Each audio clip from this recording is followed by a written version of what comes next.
ঢাকা এবং আশেপাশের এলাকায় বিচারক বদলিতে সাবেক উপদেষ্টা ডক্টর আসিফ নজরুল নাকি ৫০ লাখ থেকে ২ কোটি টাকা পর্যন্ত ঘুষ নিতেন। জামিন বাণিজ্য করে আত্মসাৎ করেছেন কোটি কোটি টাকা। আয়কর ফাঁকি এবং অর্থ আত্মসাতের জন্য ডক্টর ইউনূস তার নিজের নামে গঠন করেছেন আলাদা একটি ট্রাস্ট। পরিবেশ উপদেষ্টা সৈয়দা রিজওয়ানা হাসানের বিরুদ্ধে অন্তত ৮টি অভিযোগ, তবে সবাইকে ছাড়িয়ে গেছেন। সাবেক ছাত্র উপদেষ্টার বিরুদ্ধে অন্তত ১,০০০ কোটি টাকার দুর্নীতির খবর।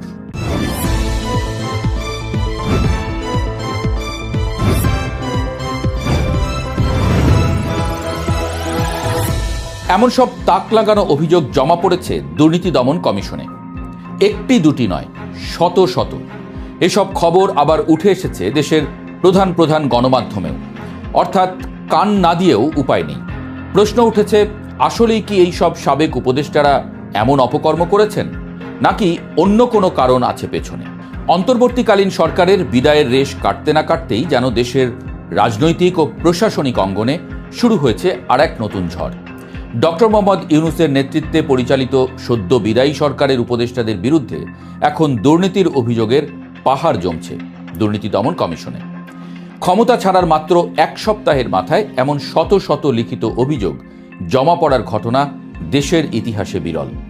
দুদকের একজন দায়িত্বশীল কর্মকর্তার ভাষ্যমতে প্রতিদিন যে হারে অভিযোগের স্তূপ বড় হচ্ছে, তাতে অতীতের সব রেকর্ড ভেঙে যাওয়ার উপক্রম হয়েছে। সূত্র বলছে, এই সব অভিযোগের বেশিরভাগই নাম পরিচয় গোপন করে করা হলেও বেশ কয়েকটি ক্ষেত্রে অভিযোগকারীরা নিজেদের পরিচয় স্পষ্ট করেই লিখিত চিঠি জমা দিয়েছেন।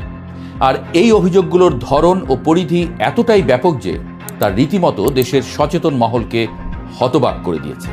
দুদকের অভ্যন্তরীণ সূত্রগুলো থেকে জানা যাচ্ছে, অন্য যে কোনো সাধারণ অভিযোগের ক্ষেত্রে দুদক যে ধরনের যাচাই বাছাই প্রক্রিয়া অনুসরণ করে থাকে, সাবেক উপদেষ্টাদের বিরুদ্ধে আসা সব অভিযোগের ক্ষেত্রেও একই পদ্ধতি অবলম্বন করা হবে।